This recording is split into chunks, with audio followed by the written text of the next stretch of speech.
There was kind of a lot going on there in that final 3 or 4 minutes with the back and forthness. Is what stands out to you kind of in the closing stretch there, and what was kind of the swing factor towards the end? Or maybe just overall in the game? Well, the biggest, obviously, I mean, the difference in the game was the free throw game was obviously the biggest difference. Everything else is pretty competitive. But you minus 10 at the free throw line, it's going to be hard to win most nights, you know. So that's the obvious thing.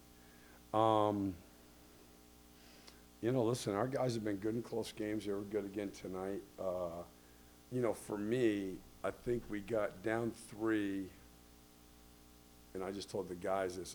I think for our team, the best thing to do when you get a stop late is to run.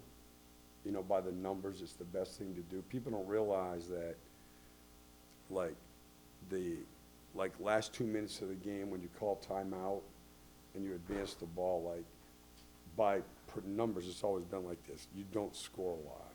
You know, like the points per possession, those things are really, really low.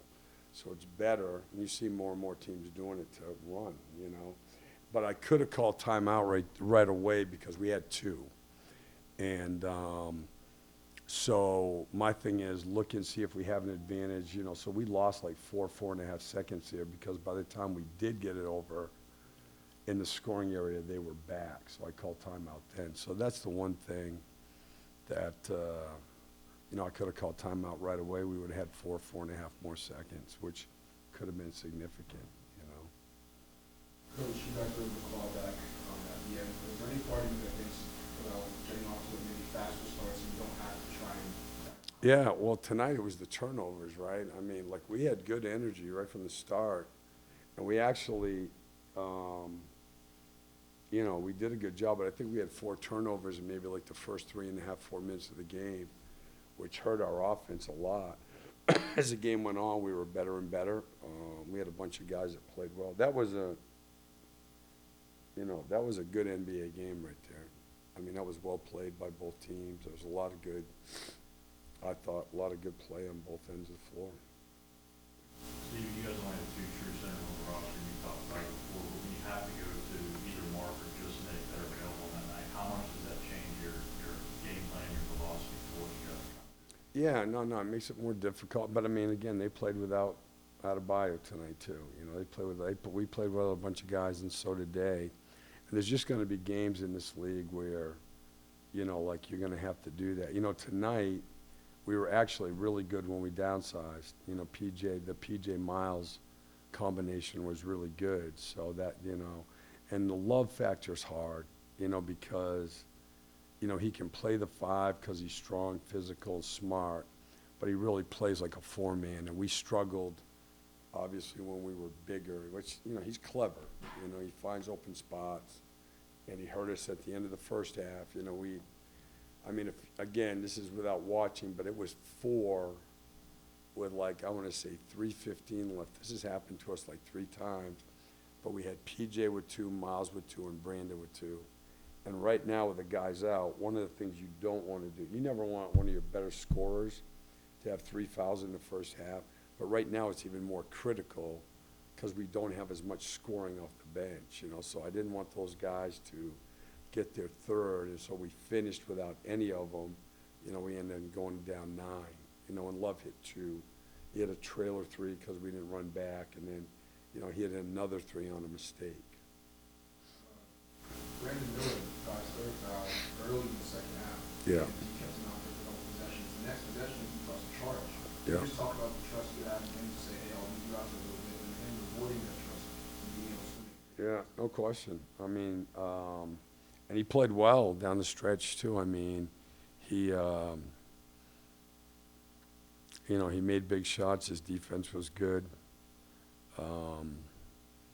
He's made a bunch of big shots for us already, you know. You mentioned the sparing the free throws tonight. Talk also about the fouling a little bit, making sure guys don't have to swipe them down. How do you, I guess, control the balance and make sure guys are being aggressive but also aren't making those silly fouls? Yeah, it's just defending with discipline, Rod. I mean, it's just, you know, like, you know, it's a huge part of playing defense. You know, it's It's not a selective thing. I mean, it's a habit. It's like you're either disciplined about it or you're not, you know. And tonight, the other thing we did, which we normally don't do,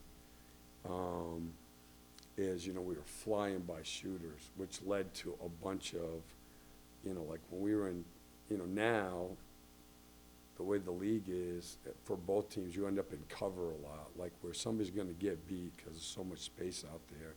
And particularly when they had Love on the floor, they're 5 out. So there's going to be possessions where you just got to, it's like scramble, right? And we're actually really good at it, or pretty good at it. But when you do it, you can't fly by your guy. Some teams do it. Again, it crushes you. And we've been good at that all year. That's one of the things in the league we're like top 2 or 3. We don't do it, and tonight we did, and it killed us. You know, I bet there were 4 or 5 threes wide open just because one guy, instead of having the discipline to close to the chest, make him dribble the ball, fly by. That rotation thing, like just more about guys gotta be in a certain spot and know. That's more just a read. Now, I mean, look, gone are the days where you can say, you're here, you're helping here. It doesn't work that way anymore. It's more instincts, intelligence, decision-making. You know, like, that's why, like, you know, people talk about being smart players on offense. You got to be smart on defense now, too. And normally, the guys that make good decisions on offense make good decisions on defense. But, you know, it's not like you don't do the shell drill much in the NBA. It doesn't work that way. They're 5 out. There's movement everywhere. You know, they move well, obviously. They hurt us in the first half. We were better in the second half. Just cuts. You know, think about it in the first quarter, right?